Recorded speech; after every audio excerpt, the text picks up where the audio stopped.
Welcome to the Boneyard with Steve Robertson. As always, I am your good friend and host, Steve Robertson, here on the late Thursday night, early Friday morning edition of the Yard. I got a ink therapy appointment today, so I didn't want to delay. And you never know what the day is going to bring. This is the only time the phone's not ringing. True story. I mean, you guys hear it sometimes in the show, but this time of year, it's absolutely frenetic. It's almost like having a coaching search, because you're constantly on the phone, working sources, talking to people, trying to get information, trying to find out who's going to visit Mississippi State, who's seriously considering Mississippi State. I don't just rely on Twitter for information. I know some do. But it's a lot of work to bring you guys information, and it has been crazier. Guys, we're 4 days into portal season, and I can tell you things have changed dramatically this year compared to last year. I'm going to spend the first part of the show kind of detailing that out as best I can, because there's some things that are going on that are perfectly legal that I don't think most fans know. And one of the things that I say on this show from time to time is that I love all of you, but some of you make my head hurt. And so I'm going to do my best to kind of educate, entertain, and inform today, to give you a better understanding and perhaps give me a bit of a break from some of that. So if you can disseminate some of this information out, it would be great. Great. We got a lot to discuss today. And we'll get updated on some of the portal prospects that have visited, some that we're expecting to visit, some that may not visit. And we're going to share with you what we can about that. And things change rapidly. I was speaking with an agent, and it's crazy to have to do that, right? These high school players, you kind of get to know them before people get their hooks in them a little bit. And that's not to say that everybody's unscrupulous. I'm not suggesting that. There are a lot of licensed agents out there that are doing a really good job and kind of positioning themselves to be in a position to represent these young people if they have the opportunity to turn pro. That's maybe a good thing. The flip side of it is there's more money to be had than ever before. And so I talked to an agent on Thursday that a friend of mine put me on and said, hey, he's repping a couple of kids that Mississippi State is on. And he shared with me a list of schools that he felt pretty confident that his client was going to visit and consider. And then the next time I talked to him, about 7 hours later, the list had changed. In less than 12 hours, the list of favorites changed. And the 3 schools that were in it in the morning were no longer in it in the afternoon. It's crazy. And it's for everybody. It's not just us in the media. I mean, we're just kind of in a spectator role and trying to get you guys information. I know everybody works hard. I'm not in any way trying to suggest that everybody's not working hard. They are. The agents are out there working hard too, try to get the best deal for their clients, which in turn gets them the best deal and a higher commission. That's how the world works. But I thought about this today when I was driving home from College Corner there in Ridgeland. We had a really good signing there. Appreciate everybody that came out there. And but I can't begin to manage the level of frustration that college football coaches around the country must feel navigating through this labyrinth of the Wild Wild West.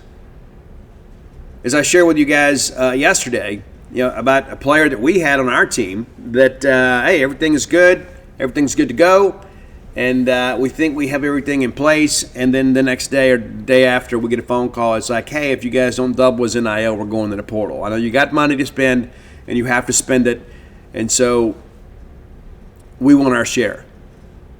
So this is a guy you thought you could count on, and he looks you in the eye, says, hey, coach, things are great. I'm going to work on this. I'm not going to go in the portal, and then less than 40 hours later, you're having to write a bigger check.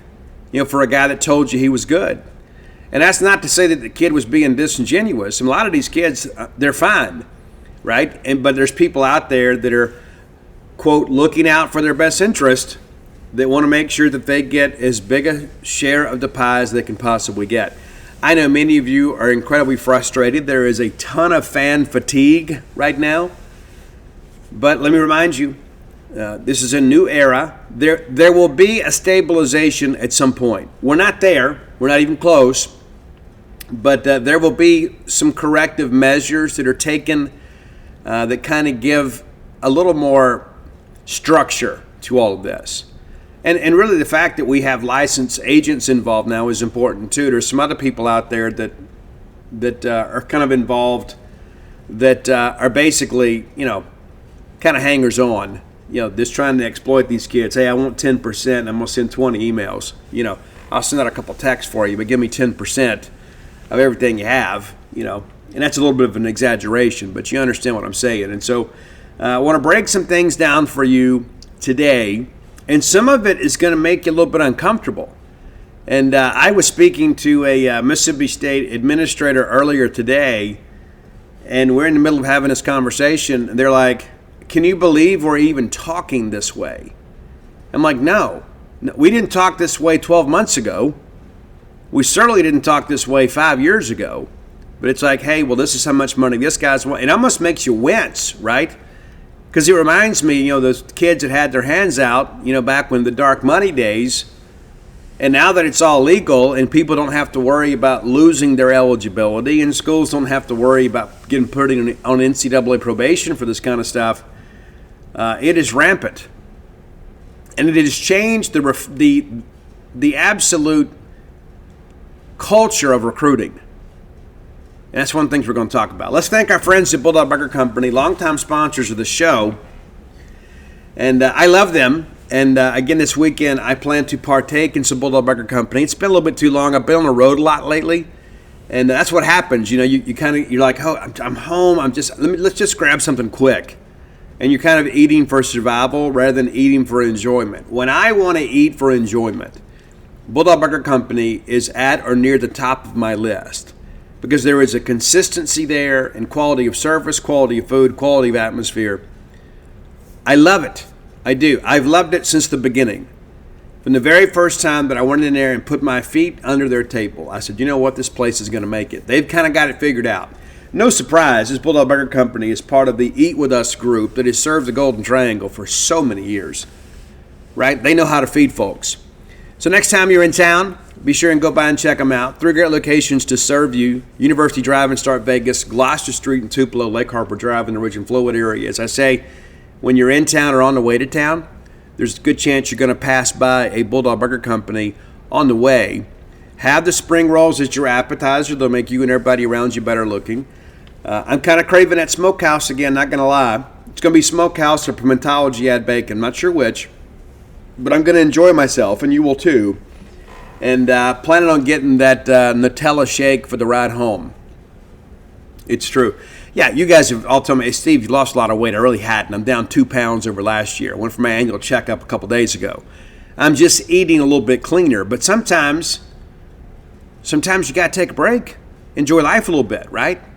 And that's when I go to Bulldog Burger Company, I enjoy myself, whether it be the BLT salad, which is always a great healthy option, or the fact sometimes I just want to go in there and throw down, man. And that's the case for you too.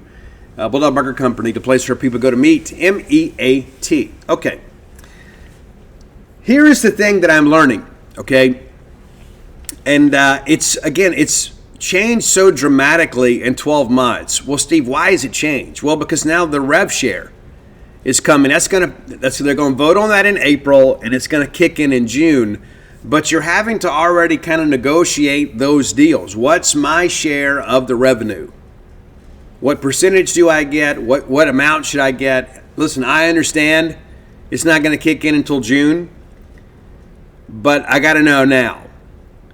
And so there are some players out there that have a very hefty price tag. And you got some other schools out there that are paying a signing bonus and then a retention bonus after spring football. So it's like, okay, we're going to pay you X amount of dollars to sign now, and we're going to go ahead and commit to this retention bonus. And if you're still on the team after the spring, we're going to pay you that. And then in June, your revenue share is going to kick in. And so administrators are having to kind of negotiate these deals. And to be honest with you, they're not really equipped for that. They're not educated for that. That's why a guy like Charlie Winfield is so important in our operation. This is a guy that's an attorney, a guy that's had to negotiate settlements and contracts and things of that nature. I don't know where we would be without Charlie Winfield, right? He's in a completely different role before. I mean, he was doing some of this, but the fundraising segment of this has been changed, and my hope is maybe it makes the load a little lighter on the shoulders of one Charlie Winfield. But all of this is having to be established, and guys, it's not happening on the visit. In many cases, it's happening prior to the visit. Now, there's some guys, it's a little different, right?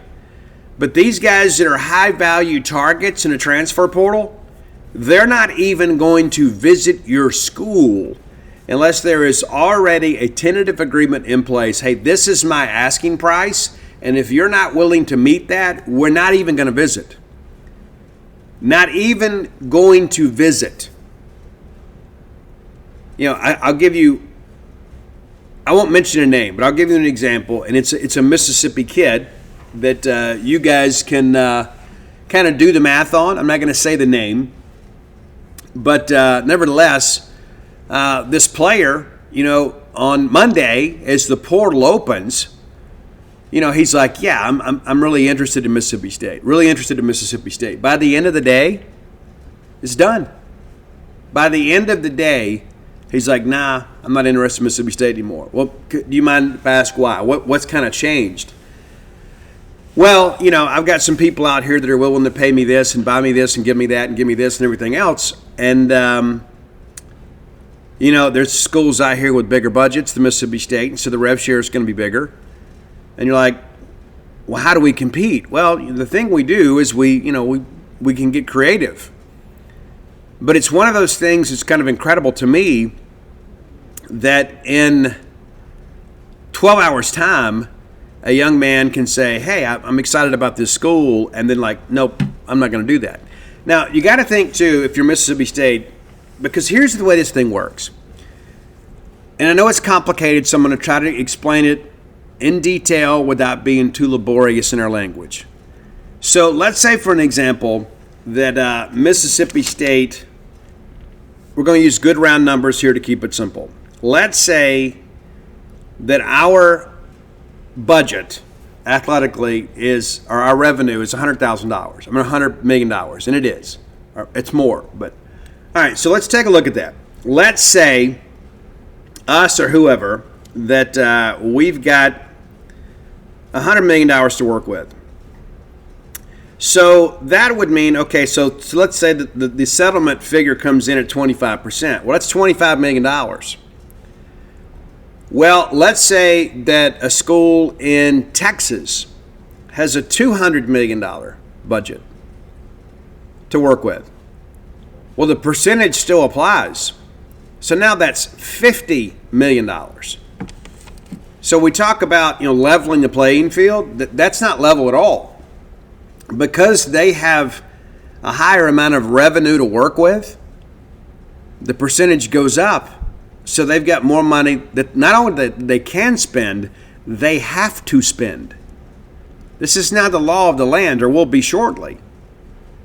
It's not like you can say, well, hey, the budget says we've got to spend $50 million. We'll spend $35 million and we'll pocket the other $15. No, that would not be in accordance with the House settlement deal. It has changed the dynamics of college athletics forever.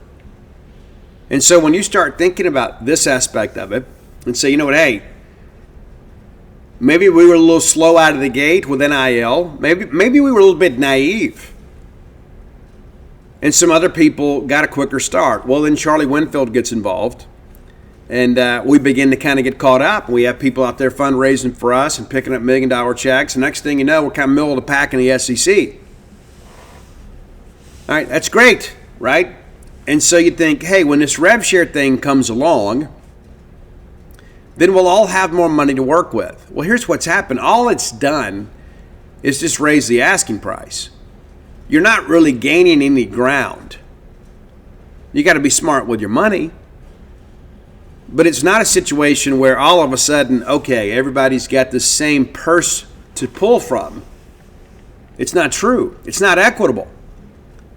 You can say, well, a place like Texas, the largest budget in all of college football, they're investing so much, so they get to spend more.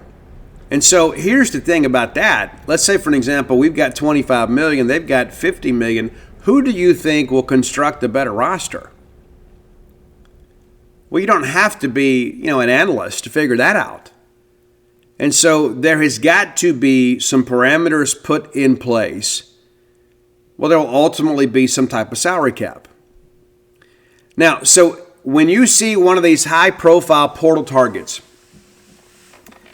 and they're visiting a school, you can rest assured that that school has already put together an agreement of sorts with the agent that, yes, if he chooses our school, we will meet his asking price. Does that make sense? Because why else would he visit? If you didn't have an assurance up front and you've got basically 3 weeks to make a decision, you're not going to waste a day or a trip or 2 days to go somewhere to meet with a school that can't meet your demands financially before you even get on a plane. It's like, hey, if I want $750,000 and this school is only going to give me $200,000, why in the world would I ever visit there? No, I'm only going to go visit the schools. They're going to give me $750,000 if that's the asking price. And so when you see these high-value targets set these visits, it is reasonable to assume that there is a deal in place already. Doesn't mean they're going to go there. It just means in the event they go there, that the money that player is demanding or commanding is going to be filled. And then people begin to wonder, hey, what's fair market value? Nobody can keep up with that because the market continues to change. And as we get deeper into the portal season, and trust me, there's some agents out there that are telling people, let's wait it out. If you've got juice, right, let's wait it out because you may have a school right now willing to pay you $400,000 because you're, a really good defensive tackle. Well, if you wait this thing out, because that is a luxury position, there are going to be teams that strike out with other prospects. They're going to get a little more desperate. And so now they may pay you $400,000 today, but come December 28th, they may pay you $800,000. And again, it just feels like absolute insanity to have these discussions about college athletes. And guys, this is for a year. Many of these players have 1 year of eligibility left. And so, hey, they're going to make $400,000 to $500,000 to go play a game. Not to mention the fact, too, that the NIL deal and the rev share deal is not a pay-for-play deal. And so in the event, of course, there's some parameters in the contract. I mean, if you go out there and you act like an idiot and get yourself in trouble and get suspended or arrested or something like that, there will be an interruption of funds and a reduction of benefits. That's part of the contract. But let's say, a guy signs a big deal and then gets hurt. And maybe it's not a season-ending injury, but maybe it's just something that kind of lags throughout the year and you don't get to play at your full potential. Well, there's nothing in there that's going to prevent that guy from getting paid. And so that's one of the things that I think about. If you have some of these guys that maybe are not NFL prospects, maybe they think they are, and they kind of recognize it ain't going to work out for me. How many of those injuries are going to become, season lingering issues because I really don't have to go do much and the money continues to show up? And again, I don't know what type of financial planning they're doing or who's in place and who's kind of making sure that we're leading these kids in the right direction. If you thought you saw a bunch of wild, exotic trips on Instagram and on social media for your favorite student athletes in the last year, just wait until this new spring break. You'll have people going to Rio. Everybody used to get together and get 5 or 6 to a car and share 2 hotel room beds in Panama City and go to Club La Vila. Now they go to Rio de Janeiro and everybody stay in a suite. It's incredible what's happening. A lot of people say, you know what, hey, Steve, I believe in a free market economy. I do too, but it's got to make sense.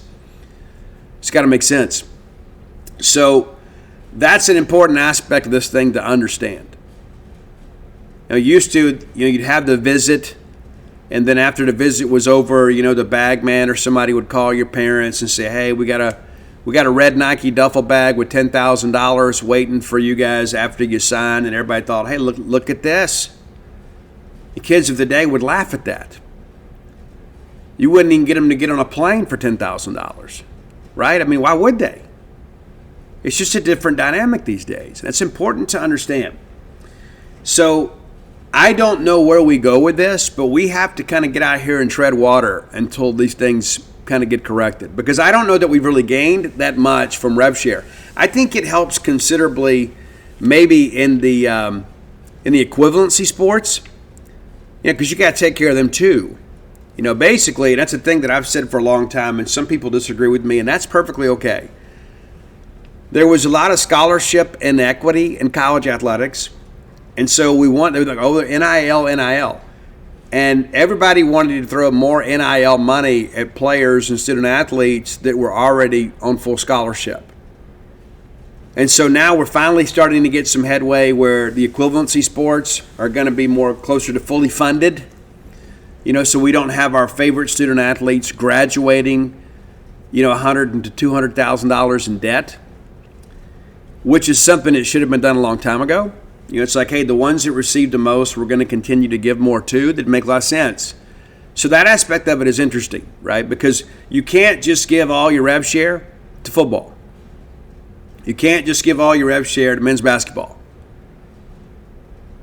There's a percentage, there's a formula in place, and that money will then be, passed down to the coaches. And basically what we're going to see now, we're already starting to see it. I mean, you saw Bill Belichick has already hired a general manager at North Carolina. And in the past, you have like a chief of staff, a director of player personnel. You're going to have somebody now. There's going to be a position basically at every school in the country that negotiates these deals. It's going to be general managers, people that are part of this whole thing. Sitting down with people saying, okay, here's how we would compensate you and here's how much we would be willing to pay you. And then all of a sudden when a player gets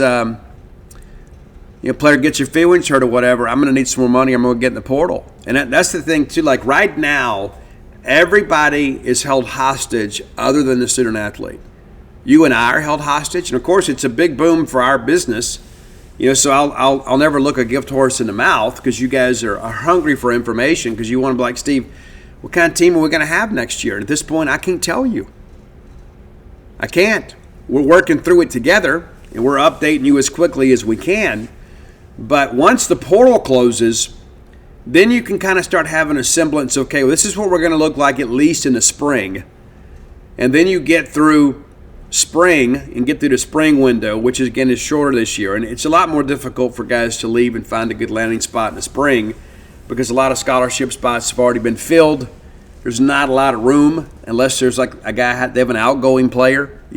There's not as many scholarship opportunities in the spring. And teams are a little more reluctant to go sign a guy in the spring because they don't get the benefit of working within their system and culture during the spring. We were very fortunate. Davin Booth was a guy that came in June and really picked it up late. I began to ask myself, what if he had the benefit of spring practice with Jeff Levy? Instead of it being, game 6 or 7 where it really takes off, maybe he does it earlier in the year. Not that we didn't get our value out of him, but I began to think about how much more valuable would he have been had he been able to come into spring practice. Probably a lot more production. And so that's an aspect of this thing too. But, right now, you got to love everybody. Because, all of a sudden, and we've had this instance happen before too.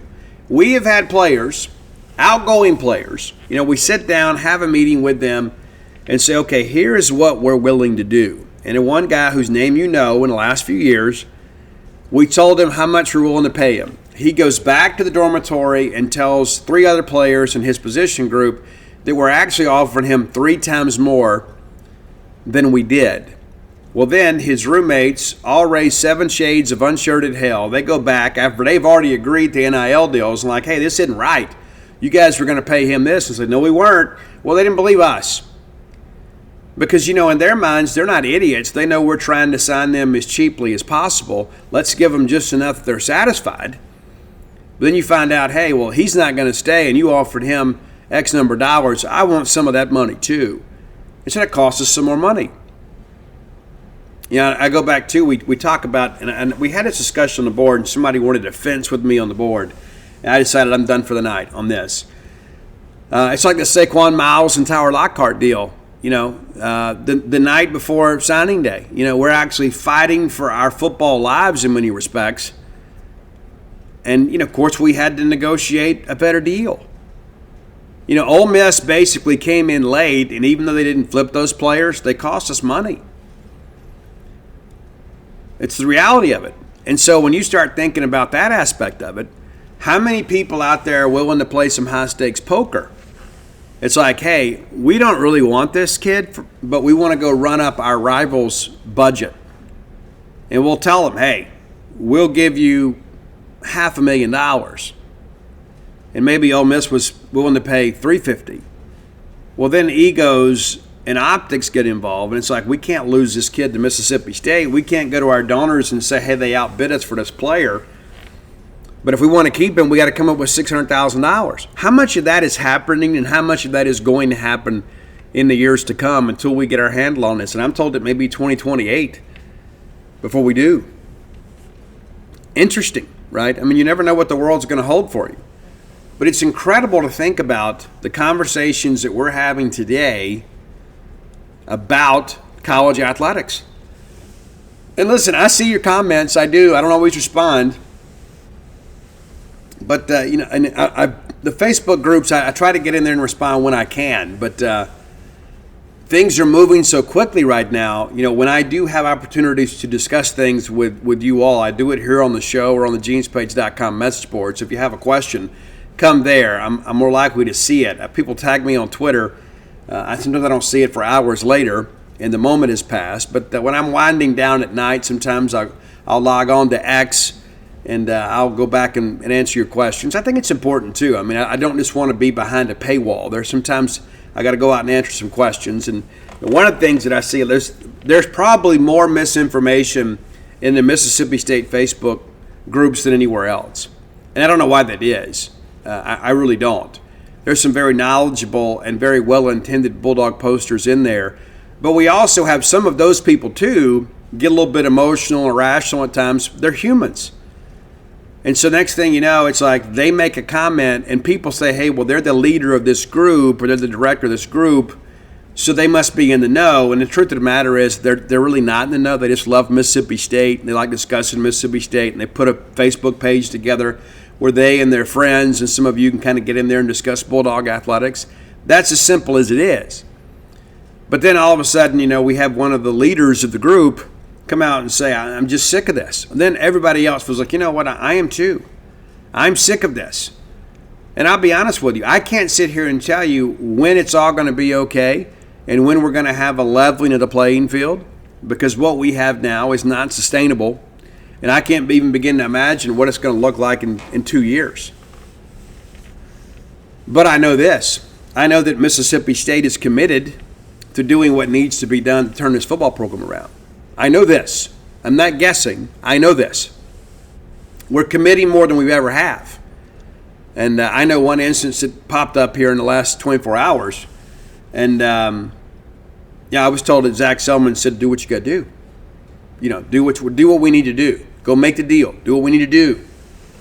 And I think you guys need to hear those sorts of things, because there's people out there that think, hey, we're still the old penny pinching Mississippi State that has to sell our home games to keep the athletic department afloat. And that is simply not true. We're not being outbid for players. And I think sometimes people forget we went 2-10 this year. And then some of the players that we were hoping to be here to kind of build around have left us. And it's frustrating. It's frustrating for us. Can you imagine how frustrating it is for Jeff Lebby and his staff? It's like, here I was, thought I had this guy to kind of count on. We felt really good about him, a guy that we have gotten out here and invested a year of our lives in, and then they're going to go somewhere else. And I think about the Kevin Coleman thing, and I've seen some people say some things about him that really are kind of off base. Kevin's a competitor, right? And I believe that Kevin is a good person. I do. And I know many of you feel betrayed. And you look at it and say, you know what, hey, this is his fourth school in 4 years. Maybe that's a hint for us kind of moving forward. But you go out there now and you just try to get the best available players because you're building a team. You're not building a program anymore. You're building a team, and you're going to readjust every December as guys leave and other guys become available. That's an important aspect of every bit of this, right? But a lot of people are saying, hey, Kevin's just looking for this and Kevin's looking for that. Kevin's going home. And people say, well, we should have been able to outbid them. How many times in your own life have you taken a bit of a pay cut to be closer to family or to stay closer to family and turned down opportunities? I've turned down opportunities in my career because this is what I want to do. And this is home for me. For many of these players, they're looking for an opportunity. Kevin Coleman signed with Jackson State and then didn't go to Colorado with Deion Sanders. You ever thought about that? He ends up going to Louisville. He comes here and his production triples. And I'm told he's still kind of torn on the whole thing. But there's a lot of people that said, hey, you know what? It's Mizzou, team you grew up cheering for. You're from St. Louis. Family's just down the road. And people say, you know what, Steve? We should have overbid them. Whatever it took, we should have overbid them. And a lot of that, too, is because of how desperate we feel. There's probably 5 players on this team I thought we absolutely needed to retain. He's one of them. And we didn't. And we have to accept that and kind of move forward. But the reality of it is there going to be players that we love each and every year. They're going to leave us. That's what makes guys like Isaac Smith all the more special, right? You don't think Isaac Smith's had people tampering with him? You don't think Isaac Smith's had people telling him, hey, if you get in the portal, we can get you this, we can get you that? Isaac Smith was on a 2-10 football team too, but Isaac Smith's a Mississippi guy that loves Mississippi State. He loves each and every one of you. He loves those cowbells, and he wants to be part of the turnaround. And those are the things you begin to think about too, like down the road, because not all these kids are going to go pro. I think Isaac Smith is a pro football player. But you know what? When Isaac Smith is done playing football, what you guys are going to remember is Isaac Smith stayed. Isaac Smith stood up for Mississippi State. And you know what? When he enters the working world, isn't that a guy you want to do business with? Isn't that a guy you want to hire? Not just because of the fact that he showed, some stick-to-itiveness and showed some character, but he was there through some difficult times at Mississippi State, and then by the time he left, he had things turned around. Just think, if this is a guy that works in retail, maybe as a supervisor or a sales manager or a general manager, how many Mississippi State fans are going to say, hey, Isaac Smith owns this car dealership, or Isaac Smith is a general manager here. Well, if I've got a decision to make, I think I'm going to go do business with him. Because when we were down, Isaac Smith stayed. Isaac Smith was true Maroon. And maybe it runs too deep with me, but that matters to me. I like to do business with Bulldogs when I can. I do. And we've had some over the years that have left us and gone somewhere else. And listen, I don't begrudge anybody the best opportunities that they can amass for themselves. But here is what I know. When given the choice to do business with a Bulldog or a non-Bulldog, I'm going to pick the Bulldog. Given the opportunity to make a hiring decision, I'm going to hire the Bulldog. I am. Because here's the thing that I've learned about that. And listen, I understand now there are financial ramifications in all of this. That makes it all the more impressive that people stay. It's like, hey, they could have left for more money, but they stayed. They could have left and been part of another organization and maybe even played for something more substantial than they'll play for here, but they stayed because they're one of us. We talk about family, right? And it's kind of family with Dr. Evil quotes these days. But it makes you respect a guy like Isaac Smith that much more when you think about the opportunities that he had and could have had and said, you know what? I bleed maroon and white. I'm a Bulldog. It's refreshing to see that. He's not the only one. He's just the most visible one because he's one of the best defensive players in the country. And I respect it. I know you guys do too. And my hope is that's really where a lot of our focus will be, kind of moving forward, is on the guys that chose to be Bulldogs for life, not just for a season. All right, time for today's top 10 list. As always, brought to you by closewithblair.com. That's C-L-O-S-E. It's crazy. I'm still looking at my phone. It's crazy all these calls I missed today. But it's C-L-O-S-E with Blair, B-L-A-I-R.com. Blair Chandler is my friend, your friend, our collective friend in the mortgage industry. You can get a hold of Blair directly at 601-500-2344. Again, 601-500-2344. The reason you need to get a hold of him is because you need a mortgage guy in your life. And hopefully, if you're fortunate, you'll only have to buy a home once. I've had to do it 3 times. True story. Had to do it 3 times. I guess that's not really true, is it? Yeah, 3 times. But nevertheless, you never know when life's going to throw you a curveball. You know, maybe your family gets bigger and you've outgrown the house. Maybe you have a relationship change or a job change and you've got to relocate. Let Blair do some of the heavy lifting for you. He can make life a lot easier for you. 24 years of experience. Get his know-how working for you. He will be your advocate with underwriting. So if you're looking for your first home, your next home, or your retirement home, Blair Chandler is the way to go. A Bulldog through and through. Season ticket holder in multiple sports. It's a place here in town. You're doing business with family, and he will treat you like family. That's Blair Chandler. Again, 601-500-2344. Okay, excited about today's list. And this one hit me the other day. You know, for a while there, we did a series of great guitar players. And one of the guys that was on that list I didn't get to, and I recently listened to some of the musical stylings of Ritchie Blackmore. And Ritchie, a lot of people used to say Ritchie was in the Yardbirds. He wasn't. That was Jeff Beck. You know, Jeff was a big part of that. But Ritchie has written some of the most memorable riffs in the history of the world. It's true. Really made famous Deep Purple and Rainbow. And many of you say, you know, Steve, I'm maybe a little bit too young to appreciate those. Well, let me tell you this. I'm going to pick up the slack where your parents failed you. If you don't know Deep Purple and Rainbow, you should. So use today's list as a primer when it comes to cool, because Ritchie Blackmore was definitely cool. All right, let's start number 10. And we kind of alternated as I ran through this, kind of.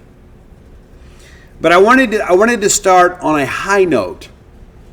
And there's no pun intended there because David Coverdale was the singer of Deep Purple at this time. This is, of course, a lot of changes were made in many of these bands. But probably one of the best David Coverdale songs, of course, Dave from Whitesnake, that you may not know is Soldier of Fortune. It is an absolutely beautiful song. I have mentioned to some people close to me I'd like it played at my funeral, even though I'm not a mercenary. But I absolutely love the vocal delivery on this, and I love the acoustic opening to this song. Absolutely love it, and you will too. All right, number 9, and this is a little bit off the beaten path because Ritchie kind of put together kind of a Renaissance fair musical operation called Blackmore's Night. He's a female singer. He plays the mandolin sometimes too. And this is really kind of a fun song, but it's very different than everything else. And I wanted to work this in so we could talk about it. But at Blackmore's Nights, Under a Violet Moon. Under a Violet Moon. And so if you're one of those people that kind of gets into the Renaissance Fair and, people dress up and have a good time. One of the girls that works at the gas station at Fast Break, she's a big cosplay person. They go around all these Renaissance fairs, and I think it's cool, man. You can't take life too seriously. I'm not saying we should all, go LARP or anything, but I do. I mean, I've never done that. I don't know if I'd fit in or not. But, like these people that get dressed and go to Comic-Con and places like that, I don't know. But I think it's cool when people get dressed up and do cool stuff, But you may like that one too. So if you're a Renaissance Fair person, Blackmore's Night may be for you. Okay, number 8, and Ronnie James Dio sang on this one. And you have to say Ronnie James Dio with a little grit in your voice. I love Ronnie James Dio. Absolutely love just about everything he's ever done. One of the best vocalists of my lifetime. And this is Ronnie's influence. Ronnie was a guy that wrote a lot about fantasy. And I read something recently too. He was a guy too that actually wrote a lot about dreams and a lot about facing suffering in life, and kind of gave us the strength to think that perhaps we could overcome. And so this one is kind of written in that fantastical sense. It's a great track called Kill the King from Rainbow. Kill the King. All right, number 7, going back to the Deep Purple days with Dave Coverdale. Had a chance to see this tour. David Coverdale and Whitesnake re-recorded some Deep Purple songs and called it the Purple Album. And it was some of the biggest hits of the Deep Purple era that Dave was a part of.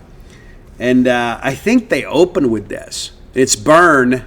If you were in Biloxi with us that night, maybe you've seen it. I know Ani and I went to 13 shows that year. At the end of the year, I said, what was your favorite show?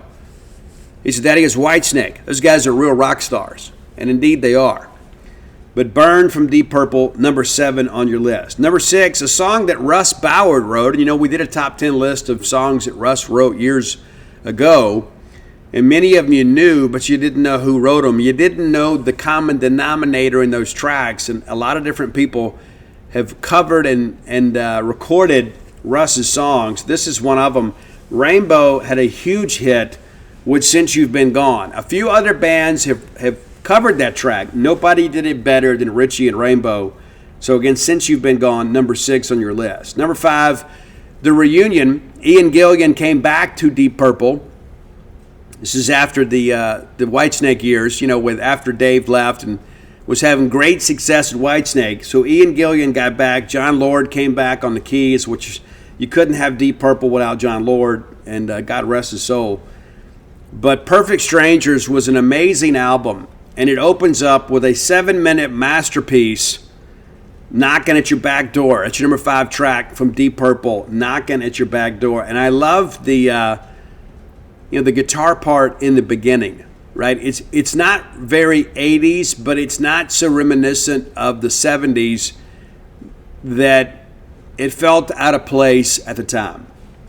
Okay, number 5, again, a Rainbow track with Ronnie James Dio on vocals. Jillian Turner spent some time as the vocalist for Rainbow as well after Ronnie left and formed Dio. They said nobody ever left Rainbow. Rainbow left them. Richie at times was kind of difficult to deal with.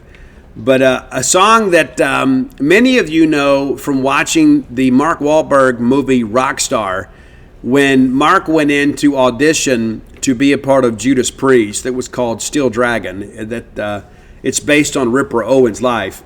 The guy that was there before Mark sang this track, Long Live Rock and Roll from Rainbow. It's a great track. And if I ever get behind the mic again, we're going to cover it.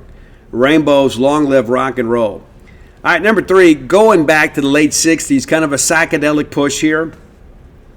It's Highway Star from Deep Purple. It's a great driving song, too. The vocal's great on it. The guitar is even better. Absolutely love it. Now, these top 2, these are some of the best songs. And I would say number 2, that maybe many of you that are big fans of classic rock maybe don't know this song that well. I think it might actually be the best song in the Ronnie James Dio catalog, and it is certainly, in my estimation, the best song that Rainbow ever did. There is an incredible live version on YouTube, and if you're fans of this song, you should check it out. I think it was recorded in Munich. I think that's right. But it's Man on the Silver Mountain. The vocal on this is legendary. And again, you want the best of Ronnie James Dio. The Dio's greatest hits album is called The Beast of Dio. Love it, man. I jammed it yesterday. But Man on a Silver Mountain from Rainbow, that's great. And again, the guitar part in that live version, when Richie just gets a chance to create, it's just nuts. But number one, and I saw an interview recently on Reels, it's Facebook Reels. I could spend hours watching that stuff. Richie kind of confessed that this legendary riff that we all have known so well was basically a rip-off of Beethoven's Fifth. And that's played in fourths. It's Deep Purple's Smoke on the Water. Everybody knows it. Beavis and Butthead made it famous for a new generation. Everybody knows Smoke on the Water. An amazing track. And again, what you know about it is how it starts. Most people don't even know the lyrics, but you just remember that incredible intro of Richie Blackmore kind of laying down what he confesses to was a ripoff of Beethoven. How nuts is that? Yeah. So that's your top 10 list for today. Top 10 Richie Blackmore tracks. Really kind of built around the hits, but also to some great guitar work. And I think you'll dig it. And again, Blackmore's Night may not be for everybody, but the pick work in that is pretty phenomenal. So be sure and check it out. I'm sure you'll enjoy the list. This is one of those songs. This is one of those lists too. You can just kind of put on and just kind of let it bathe over you. You can find the list on Spotify under the handle Dogmatic67, DAWGMATIC67, and find Roy on Twitter or X, whatever we're calling it these days. And you can at least see the list there if you're not a Spotify listener. I know many of you are. But just subscribe to Roy, and we'll keep some fresh tunes coming your way. And it's great to be able to kind of dig back into the repertoire of a legendary artist like Richie Blackmore. And so we'll be back on Monday with a fresh top 10 list. And you never know where things are going to go from there. So thanks as always for your support of the top 10 list. Next segment of the show brought to you by Campus Bookmart, a Starkvillian institution. I love Campus Bookmart because I can take care of all the Bulldogs on my shopping list. Mom, I hate to alert you of this, but it is now December the 13th. You have 11 shopping days before Christmas. And I know many of you get together with friends and family prior to Christmas and you exchange gifts. So I don't mean to cause you alarm here, but the reality of it is you are going to have to get moving. Make life easier on yourself. Go by and see Campus Bookmart. You can go in there and spend a bunch of money and take care of a bunch of gifts without breaking the bank. If you can't make it to town and you'd like to support a local business, we always encourage that. You can visit Campus Bookmart online at campusbookmart.net. And by being a loyal Boneyard listener, we'll give you a phrase that pays. And that is BSR, which stands for Beautiful Steve Robertson. That gets you free shipping, and all orders over $75. Any order less than $75, absolutely incomplete. I'm trying to make life easier on myself and grab a piece of paper here, and I think I've grabbed the wrong one. But I did some work today, and I didn't. So it's been a busy day, as you guys know. On Thursday morning, I got up and recorded the midweek Boneyard because Wednesday was just so frenetic. And so we record that, and then I hightailed it to Ridgeland for the College Corner book signing. The next book signing will be this Sunday at Bookmart and Cafe downtown in Starkville. And just so you guys know, too, it's not just me. I'm usually there during the holidays, just to kind of make it easy on you guys. Basically during football season and through the holidays, I'm typically there on Sundays. That is my home bookstore. But nevertheless, 11 to 3 this Sunday. And let me tell you who else is going to be there, just in case you don't know. So it's going to be me and Jake Kaiser. And don't be fooled by that. That is a very talented female author. And then she's going to be signing Daffodil Hill. And she recently had a signing there. I didn't get a chance to meet her, but I was told it was very, very successful. And Carol Ann Gavin is going to be there as well. And a children's book that I'm not familiar with, but it's called Pooker Liker and the Pooker People. There you go. So if you're looking for some reading material, you can meet us on Sunday and get signed and personalized copies of those 3 works, 11 to 3 on Sunday, this 15th. So finished with the book signing, hightailed it back to town. I got caught up on the message boards and social media, and then I wrote an article that I did the research for this morning. Had some friend help me kind of put this together, and then I put it in article form. And a lot of it is just kind of taking an inventory of who's in the portal for Mississippi State. And so we've had some contributors, and we've had a lot more non-contributors. And so I wanted to kind of go over this with you. You can read it in its entirety for free over at genespage.com. But again, there's all these people that kind of freak out. They see all these players go in the portal and they panic because they love Mississippi State. But a lot of times people don't do the research. You just know that a Mississippi State player is leaving. So I've saved you some time here and looked up some snap counts for these players. So we're going to go over this. Jacoby Albert, that was the guy. He was a big-time recruit at a high school, signed with Kentucky. It didn't work at Kentucky. He transferred here. We were expecting some big things from him last year. He tears an ACL, misses the year, comes back not quite 100%, but played 65 snaps this year. He's played 82 snaps in his entire college career, 17 at Kentucky and 65 this year. And we wish him the best as he kind of moves forward. Offensive tackle Leon Bell, you may recall, was dismissed from the team early in the season. And he was a guy, if you recall, that had to do some extra work to get eligible out of junior college. You know, we had a scholarship open late. Mason Miller kind of pivoted to him because mass kicks, you know what, right? This is a big physical guy. We got him in, guys. He played 27 snaps last year, 39 this year. That's it. This is a guy that we thought had the potential to be a really big guy for us. All right, moving down alphabetically, Kevin Coleman, you already know what he's done for us. You understand how his production saw a really big uptick this year because of the fact that he was in a system, I think, that was more conducive to his skill set. He played 1,607 snaps so far in college in 3 years, nearly half of them at Mississippi State. It's one of those things, too, you sit him down and say, hey, look what we did for you compared to what Louisville did. But he's on the map now, and again, a guy we wish we had back. Ty Cooper is a guy that I think really got kind of caught in all of the coaching change stuff. Because in many respects, we never were quite sure what he was. Coming out of Louisville High School, he was the top-rated defensive end in the state, and a lot of people thought he was going to go to Ole Miss. State ultimately wins that battle. He signs in February, and he comes on and played a little bit, played his most extensive action this year. A total of 565 collegiate snaps, 305 came this year. And a lot of it, too, you're moving back to backer. So it's like, okay, I come here, I'm going to be a defensive end, and he's behind some guys, and then we change concepts and we change schemes. Now we got to trim him up and put him at linebacker. And again, played a lot for us. Not a ton of production, but he did go out there and do the best he could. Mario Craver, we've documented that one. 379 snaps this year. And that, remember, he missed some time too. He had an injury, had a couple suspensions. And so I'm curious to see where Mario is going to land. And what I mean by that is just kind of talking to people in the industry.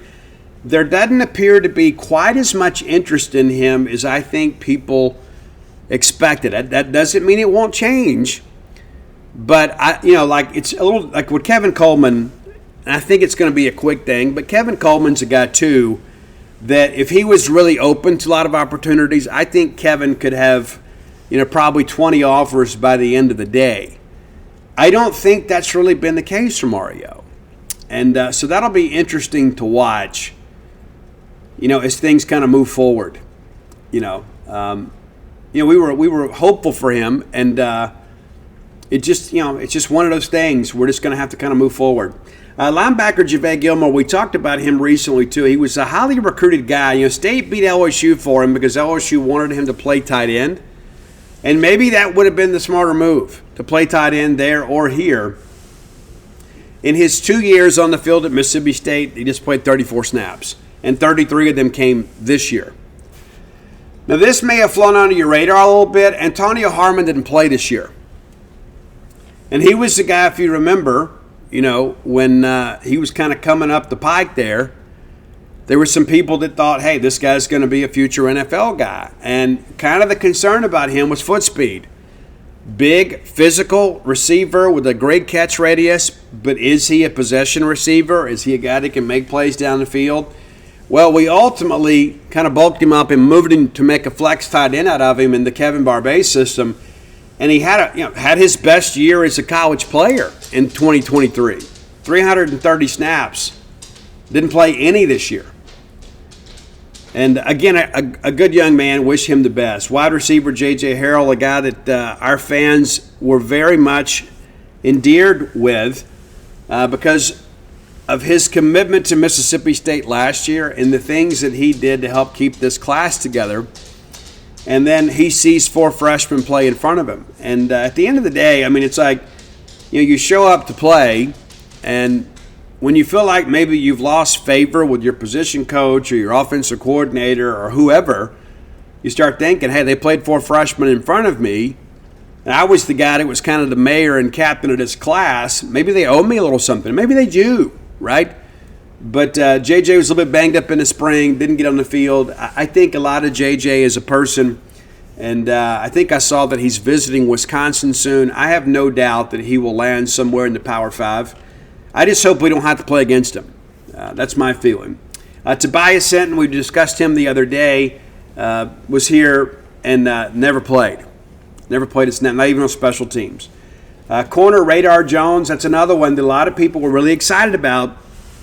My concern was always with him is that if he wasn't playing a lot at LSU, why would he play a lot here? You can say, well, Steve, LSU is DBU. They're always loaded in the secondary. And you think, okay, well, if Corey Raymond evaluated him and took him, then maybe it's worth taking a chance on. He's played 152 snaps in college, and only 20 of those happened at Mississippi State. So we got 20 snaps out of him. And he was part of that, that portal class that people were really excited about, with the corners, and we just didn't get much value. Now, kind of quietly, Chris Keys played 169 snaps this year, 104 last year. And as I said the other day, we don't beat Arizona in Starkville without Chris Keys because Chris made a touchdown-saving play to deny them a touchdown. And he played a lot of special teams this year, but he just wasn't around the action much. He's got 478 snaps in his college career. 273 of those are at Mississippi State. Chris, a guy from South Mississippi, wish him the best.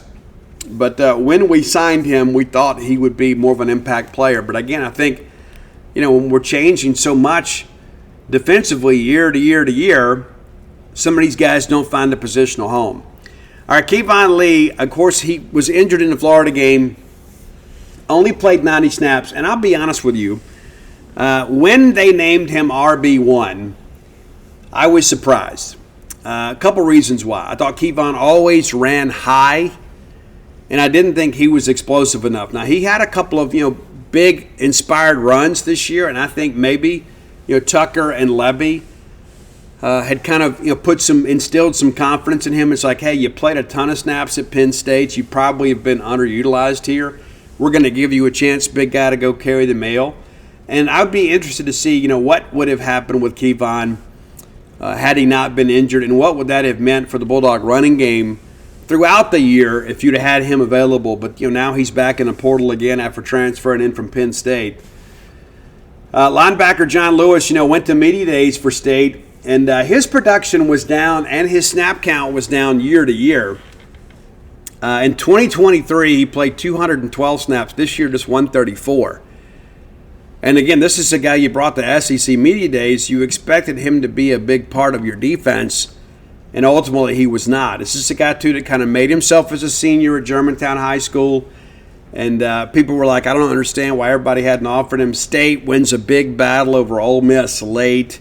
Even some quote, national experts that people really respect forecasted him to go to Ole Miss. And I would say, when your source is the Ole Miss staff, that's not always going to work out in your favor. Defensive tackle Gabe Moore, we broke that story early in the year. He had to sit out the year for a medical ailment not related to football. He redshirted last year. So, again, we signed him out of Louisville High School, and we never get a snap out of him. Trent Hudson, he redshirted this year, opted out. And remember, he was listed as wide receiver 1. I remember having a discussion with Matt Wyatt about him. And we talked about, he's a big physical guy, could elevate a little bit. We thought he may be a guy that could make some plays outside the numbers. A lot of the discussion about Trent, too, you may recall he had some family members, that were really kind of disenchanted with his lack of playing time. Guys, he only had 14 plays this year.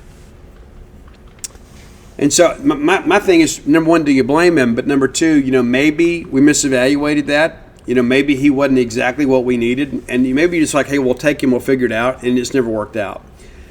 Chris Parson, we talked about him, the last quarterback Mike Leach ever committed. 18 snaps this year. And, of course, some of those were at Texas. And Lebby said, we want to keep Chris engaged and give him an opportunity to make an impact on the game. But we never really went back to that. He didn't get a lot of reps this year after the Texas game, which was a little bit of a surprise to me. I thought, hey, maybe we have him in the quarterback run situation and let him throw it a little bit. We didn't want to turn it into a Mike Wright thing, but maybe it gives him an opportunity to kind of remain engaged, but also, too, kind of keep him fresh and maybe save some wear and tear on Michael Van Buren. Running back Jeff Pittman, of course, was not with us. We found that out, the opening press conference of the season, that Jeff was not with the team.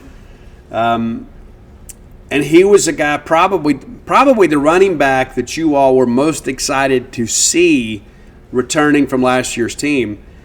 244 snaps in 2023. Significantly more playing time and opportunities than Kevon Lee. And then Kevon Lee wins the running back room. And I remember asking Lebby back in the spring, because we got to get better in that room. Of course, when Davin Booth got there and Johnny Daniels kind of got up to speed, we did see some production from those guys. But again, you think about this running game without Jeffrey Pittman, without Kevon Lee, your top 2 returners from a season ago. And then we wonder, right? And then, of course, your leading rusher doesn't get here until June. And so you start looking at the pathology of the season, and you can see where a lot of things went poorly. Cornerback Bryce Polak, there was a story out there about he may be going to Michigan, and Bryce told the guy he needed to get better sources. Bryce, honestly, on the defensive side of the ball, without question, the most significant loss we had. Guys, he played more snaps than any transfer on the Bulldog roster. Now, granted, we played a lot more defensive snaps than we did offensively, but 720 snaps this year. Nuts, man. In 2 years, he almost has 1,000 snaps. And so, yeah, that guy's already played a lot of football. You wish that he would have stayed here. He didn't always grade out maybe the way you wanted to, but the kid played hard. And, again, you hate it, but the reality of it is he's made a decision to move on. Offensive lineman Michaelan Pounders, I wish this story had a happier ending. Because you remember what happened with Ole Miss, and they drop him at the last minute. He ends up having to go to Memphis. He comes in. I still think he probably would have played better at guard for us, but he's moving on. And I think a lot of it is, hey, you lose your job to a true freshman, which he did. I mean, Luke Work would not have impressed in the service if Michaelan Pounders had held down left tackle spot. That's not that I don't think Michaelan could have helped us somewhere else. Michaelan graded out really well at left tackle at Memphis. Of course, this is a much different league, but I still think there was some potential there with him. But, over 1,450 snaps at the college level, 574 this year at Mississippi State. We talked about Radar Jones earlier. Kamari Rogers was part of that portal class. People are really excited about that. 2 former 4-stars from Mississippi coming home. He played 43 snaps this year, and I don't believe any of them were on defense. We checked on this and researched it. Looks like it's all special teams. And again, I think the whole situation with Kamari, it's so difficult to come back from an ACL injury, and he had 2 of them. It's tough, man. And I like Kamari, and I think his dad is an outstanding coach, an outstanding person, and wish things would have worked out better. Certainly do. Linebacker Marcus Rossman was a late signee last year. Just played in 4 plays this year. That's it. We needed linebackers, needed to go get better on defense, get more athletes. And I'm told Marcus Ross wanted to stay. But if he's only going to give you 4 snaps, why would you bring him back, right? And, I mean, it's cruel, but it's fair, right? What if he plays again this year and rides the scholarship rolls and only gets a handful of plays? That's not fair to him or to us. Offensive tackle Amari Smith, that was a big recruiting win that we won again late over Ole Miss, and never played it down here at Mississippi State. You know, big physical guy. He was a guy that was very well thought of at Brookhaven High School. He was a guy too that was like a class favorite, and he was very involved in the community there at Brookhaven, and it just never translated to any playing time here. Defensive tackle Eric Taylor, another guy that wasn't on the team this year.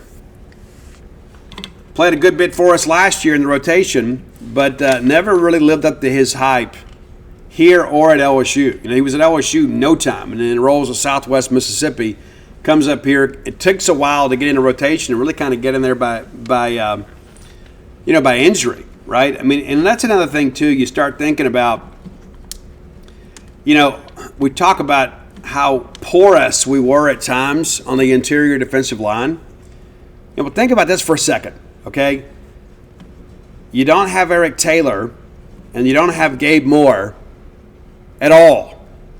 Then you lose Dinkins in game 1 for the second straight year. And then you go out and you get Kedrick Bingway-Jones, and he gets banged up and is lost for the year 2. And so essentially, you know, a big part of your rotation is gone. Why do you think Kyle McClendon had to play this year? You know, you go get Pac as a depth piece, and then at times you had to play them side by side. And then Corey Clark, you know, a guy that was available this summer out of JUCO. And we add him, and then he ends up having to play significant snaps. If we talk about talent, I mean, some of the talent that we thought we had ended up, due to medical issues, not even being able to be on the field. And again, you know, you start working through this, Moore, no snaps, Taylor, no snaps, and you lose Dink in game 1. That's 3 guys. So, yeah, you're going to be thin at defensive tackle. Truly. And, of course, Michael Van Buren. What else can we say about Mike? You know, 559 snaps this year. Had to play before he was ready, but did his best to rise to the challenge and gave us some big moments. But you win one game as a starter against UMass. You know, and some of those 2 aren't on him. Some of those are on the defense. But I still go back to the Egg Bowl. You know, we had plenty of opportunities to win that game, and the blame for that really, you know, rides on the offense.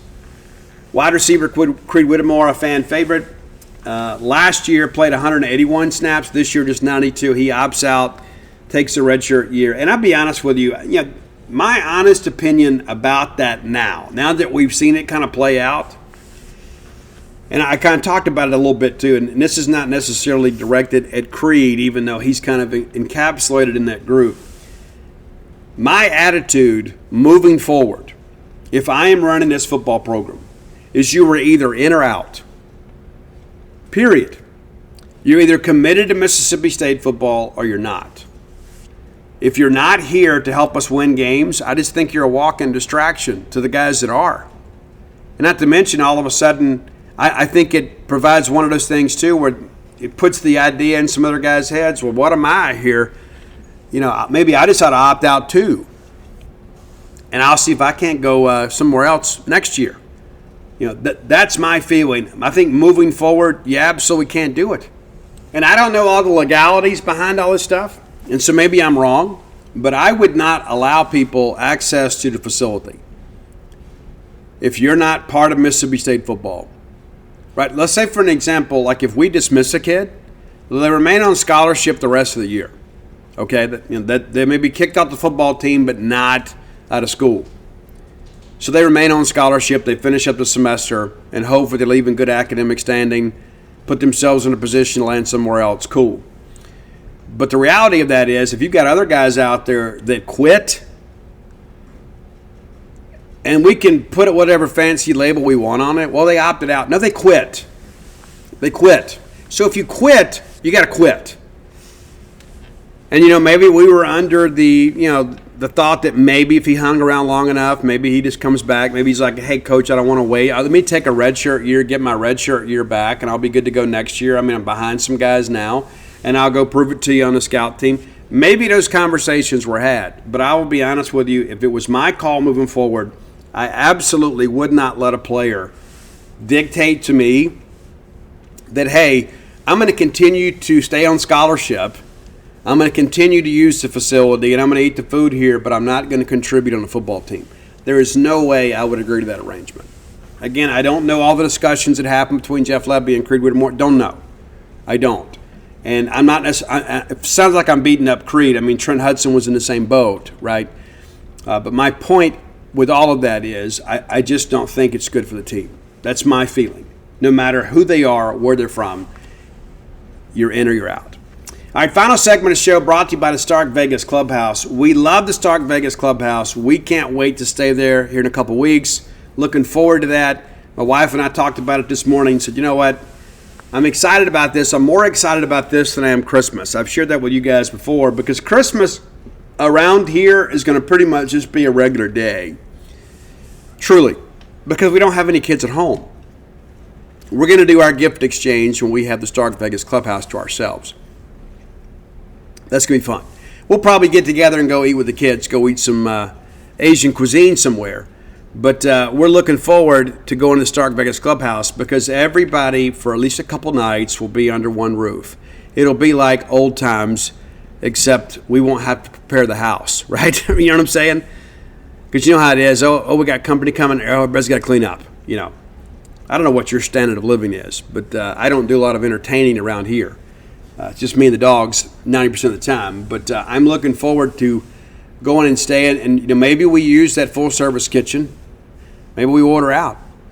I won't be using the wet bar, but some of the people in the family may. I know that we're going to use the fire pit area and that nice back porch area. 5, soon-to-be 6 bedrooms, 2 baths, great living area, just 5 minutes away from the Mississippi State campus. There's no better place to stay in the Golden Triangle. So when you're thinking about getting a large group together, whether it be a college roommates weekend, maybe a girls weekend, a guys weekend, neatly tucked away, man, just 5 minutes away, and it's well off the highway, not much noise out there, plenty of parking. You can just kind of enjoy being with your friends and family and not have a lot of intrusion. Nothing could be better than that. It's the old renovated clubhouse at the Old Country Club. It is a remarkable facility. Google their Facebook. Just put Stark Vegas Clubhouse in your search browser, your window, and their Facebook page will auto-populate, and then you can see all the amenities available to you and your guest. And also some booking options are going to come up. Airbnb, VRBO.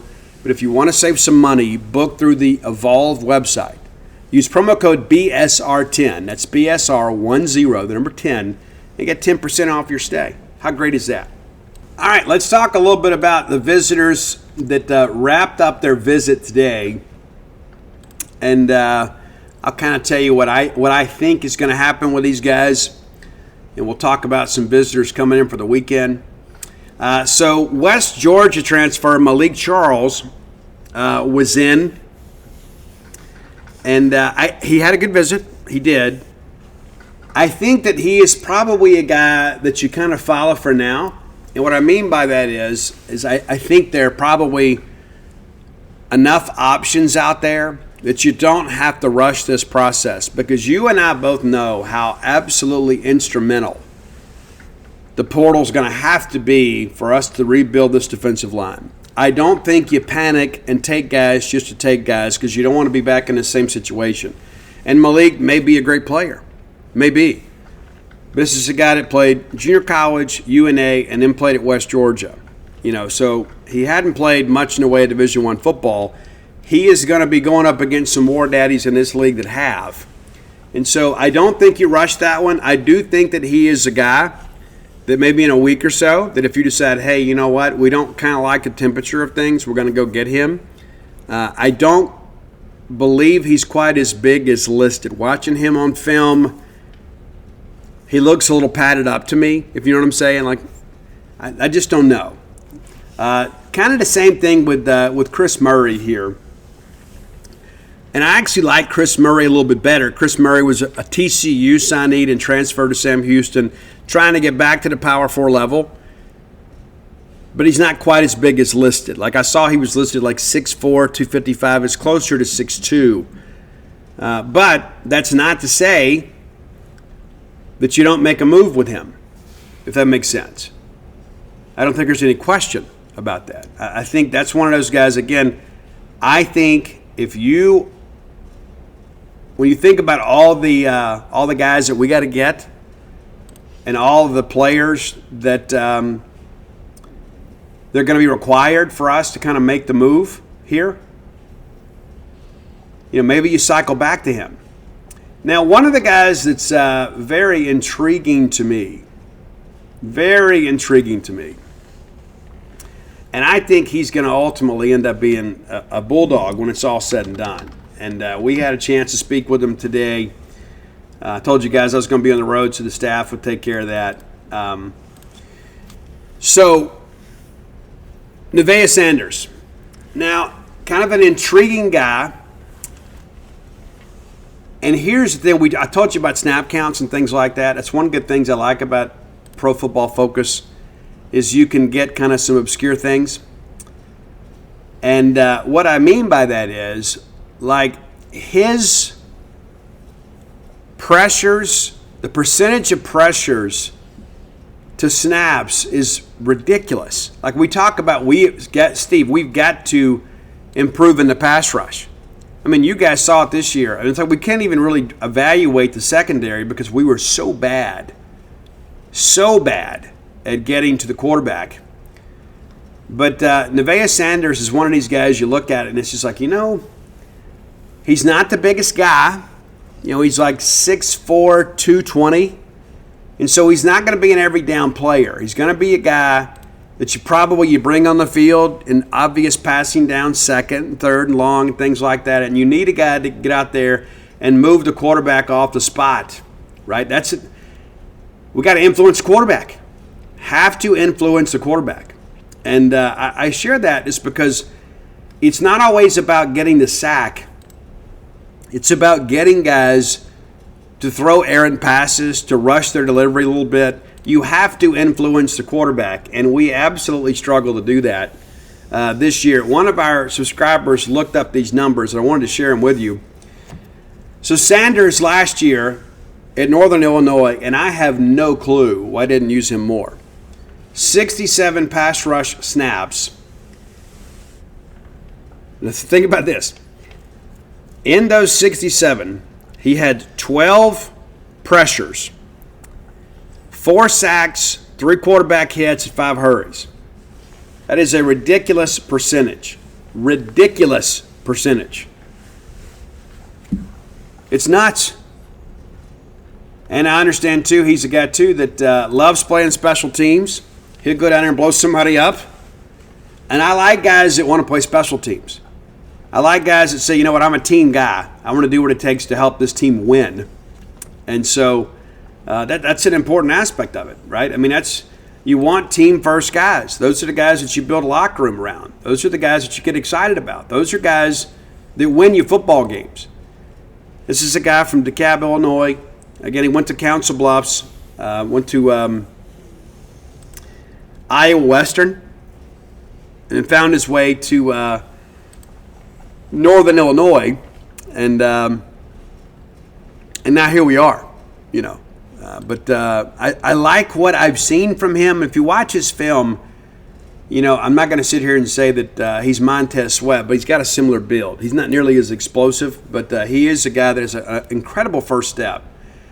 Landon Watson also came in from Marshall. I love his tape. He left here, immediately went to Kentucky. I don't think – one of the things that I was told is that he may not be ready for spring.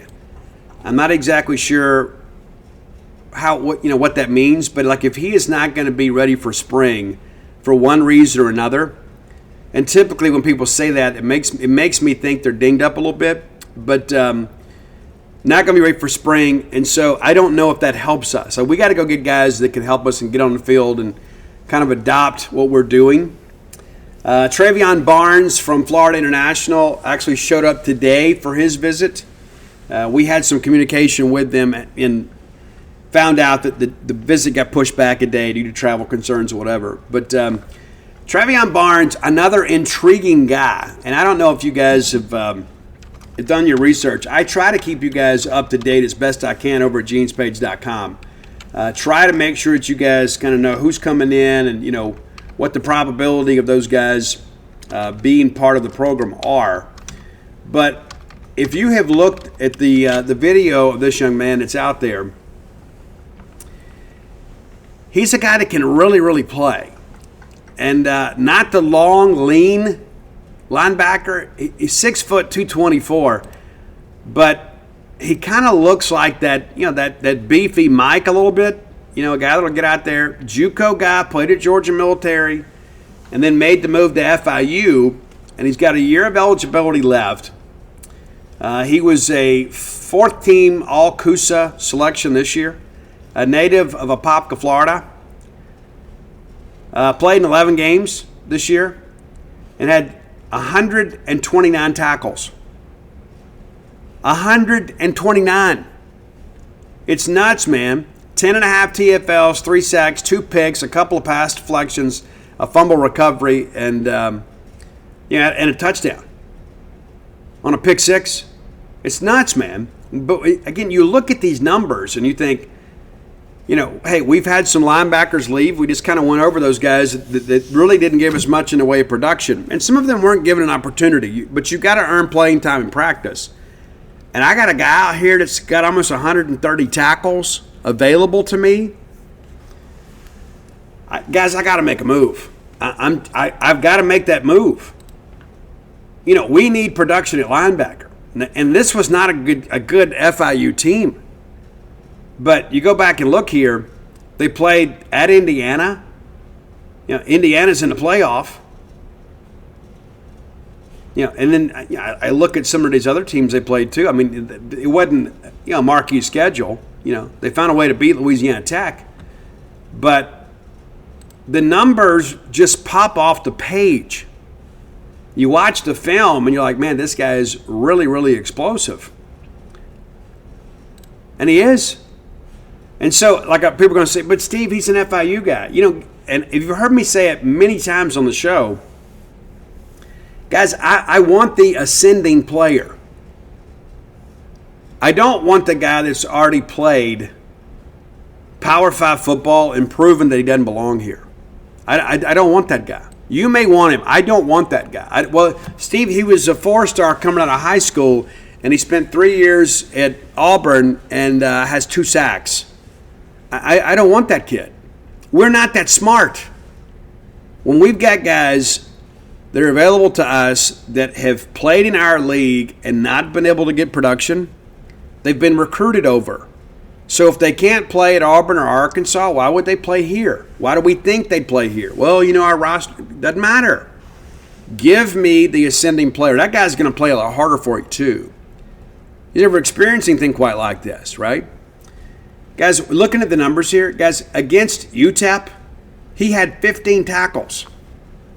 I mean, you think what a tackle machine that Isaac Smith and Stone Blanton were this year, and Stone really picked it up late. But now you add a guy like this, I can get behind that. I can get excited about that, and I think you should be too. Now let's kind of look ahead to tomorrow. You know, we got a couple of kids that showed up on Thursday that'll wrap up their visits on Friday, and let me see if I can't grab these right here. I'm having to scroll down here because I initially thought about going to bed. I said, no, I got that tattoo appointment. Let me go ahead and get this show done. I'm looking here. But the message board's been so busy. Like, you got to get caught up quickly. You have to get caught up quickly with this stuff, because if not, it'll get away from you pretty quick, for sure. But nevertheless, we're going to find it. I'll just Google here. I got it here. It's nuts. It is. And what's interesting, you know, I had somebody else tell me, you know, that you're looking through all these guys and you're like, hey, Jalen Smith, we're getting ready to play in the playoffs. We'd like for you to play. Jalen Smith, a very highly coveted linebacker out of Grayson, Georgia. And so, he's here. So we'll hopefully catch up with him later today for sure. That's the hope anyway. And, there's so many other guys out here too. We got to go out and get us some more wide receivers. And we knew we were going to be, we knew Akari was moving on, and we felt like Craver probably was too. Many of you had that same suspicion right after he was suspended a second time. People were like, oh, I can't believe we would suspend him. He's just going to go get in the portal. We can never be held hostage by that kind of stuff. Ever. Ever. Can't do it. You can't be held hostage with all that stuff.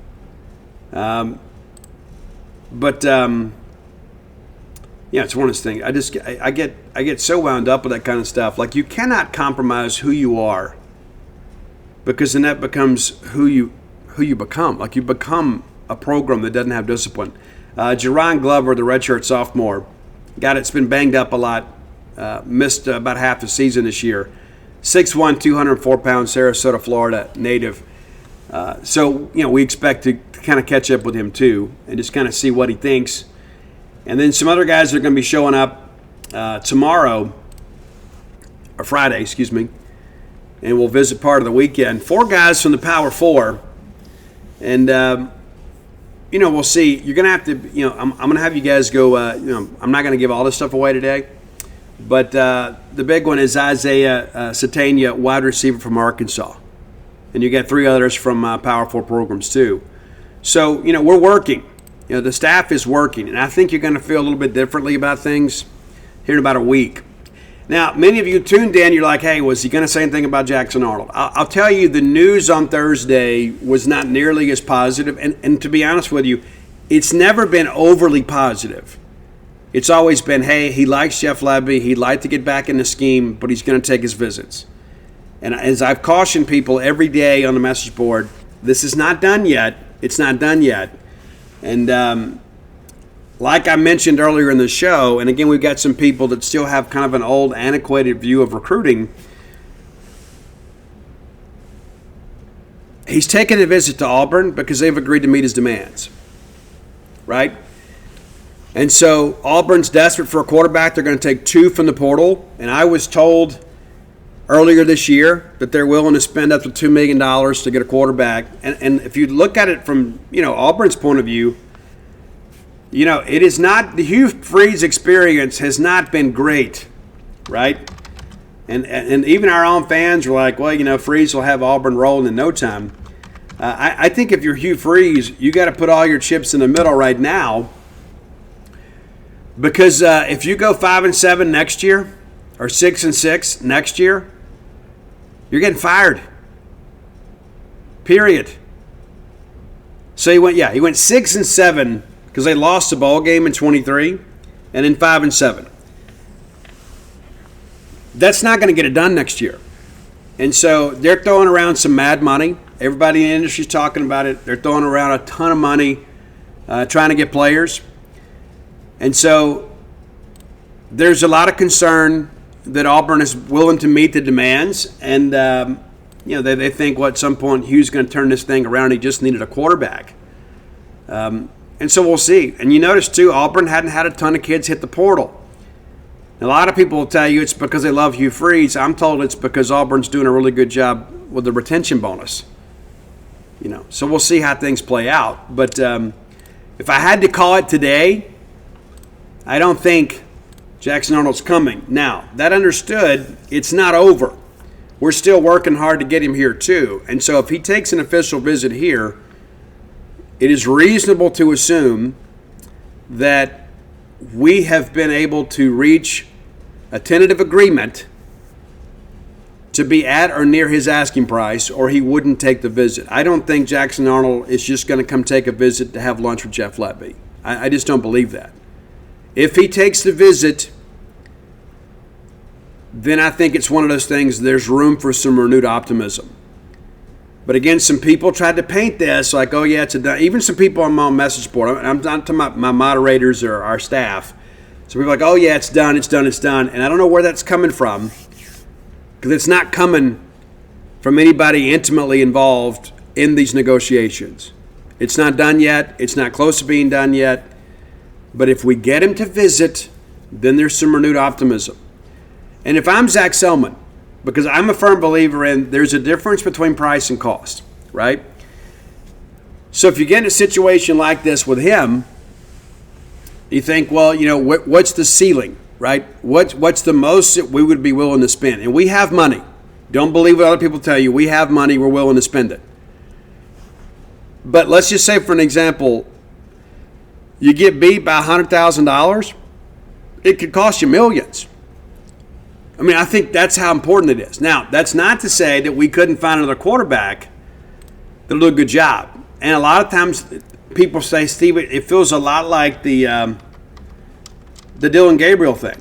And here's what I would say, and I thought Colonel Kang made a good point here too.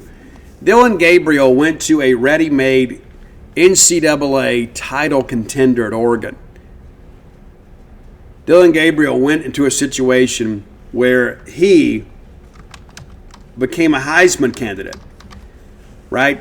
So if Jackson Arnold goes to Auburn, he's going to a team that's had back-to-back losing years. So it's not the same scenario.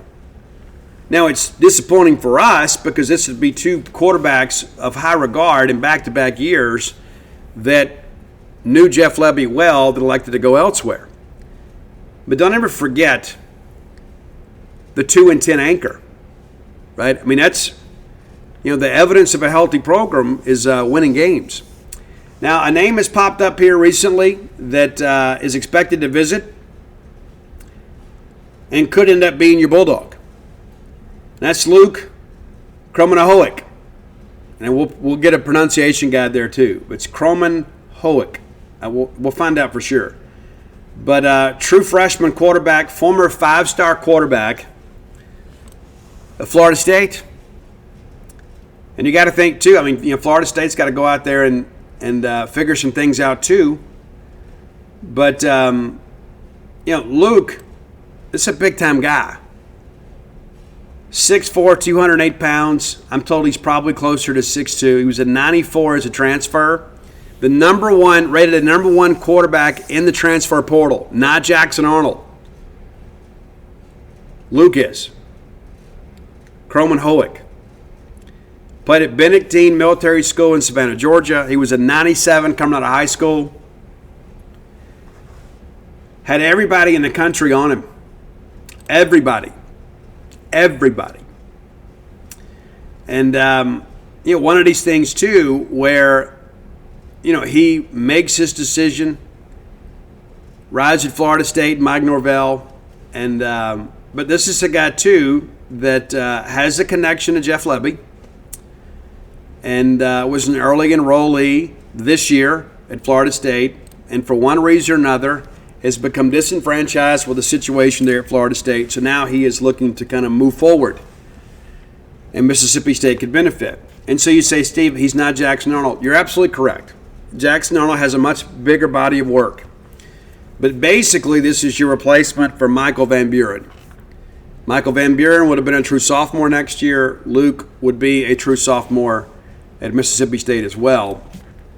And kind of looking at the numbers here, and listen, I know we're running a little bit long, and I'll upload this here. It's a little after 1 o'clock right now, but I'll get this up, and so you guys will be excited. I'll have I'll write the story in the morning. I gotta get to bed here, but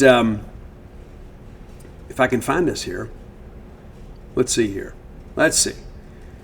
Sometimes I wish it was like there's so much now on Google. I'm not going to chase that rabbit trail, but there's just so much out there on Google that it's just about their own monetization rather than the information that they used to give us. But looking, this is a guy that played 6 games this year. So he burned the red shirt. So he's a true sophomore. So maybe he comes in, gets a red shirt. But here's the thing that I would say now: there's really no value in getting a red shirt because they could leave the next year, right? But he played at Duke, at Miami, played against UNC, played at Notre Dame, picked up a win against College of Charleston, or Charleston Southern, and then played against Florida. But, just kind of throwing to the wolves out there. And 3 touchdowns against 2 picks. Kind of similar to Michael Van Buren in that respect. And a bigger quarterback than Mike.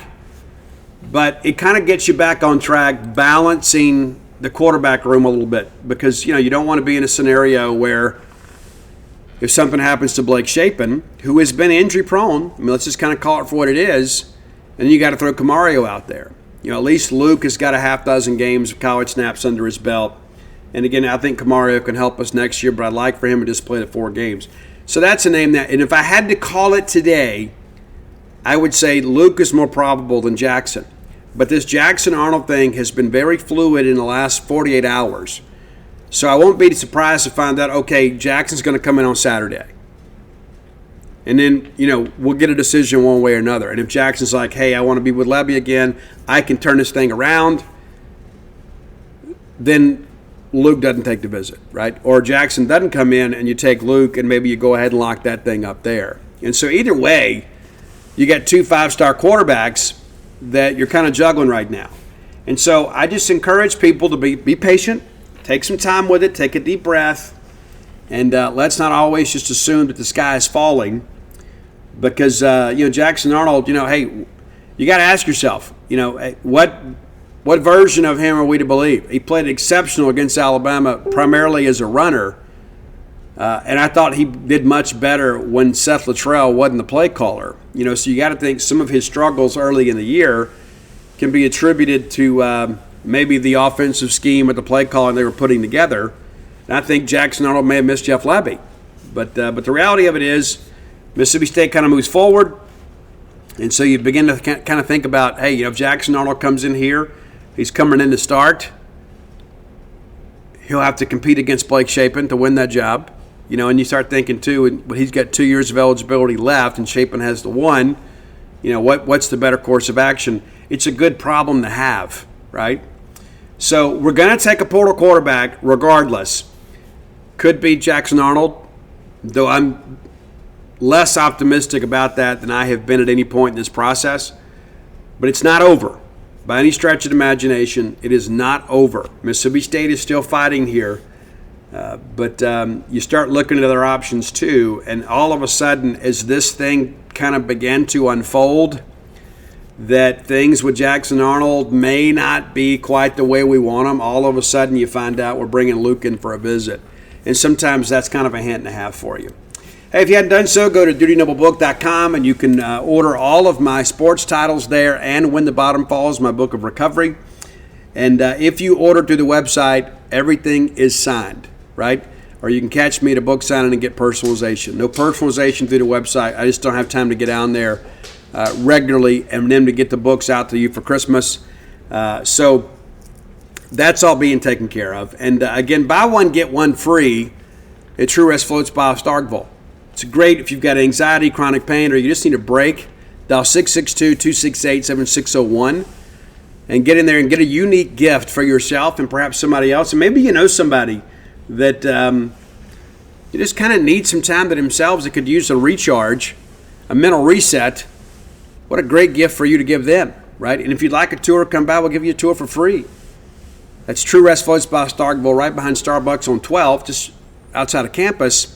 And then, of course, 50% off an annual subscription to Gene's page from now to the end of the month. Now's a great time to join so you can kind of stay abreast of everything that's going on in the world of Mississippi State sports. We'd love to have you come join us. And again, half off the annual subscription price, a gift that gives the entire year. All right, let's get out of here. You guys have a great weekend. I'll be back on Monday, and you never know. We're going to have a chance to talk about on Monday. Of course, as you guys know, some big ball games, right, in Tupelo. Make sure you turn out for that. Until next time, let's all live our lives in a way we make more friends than enemies, and people can see a difference in the way we live.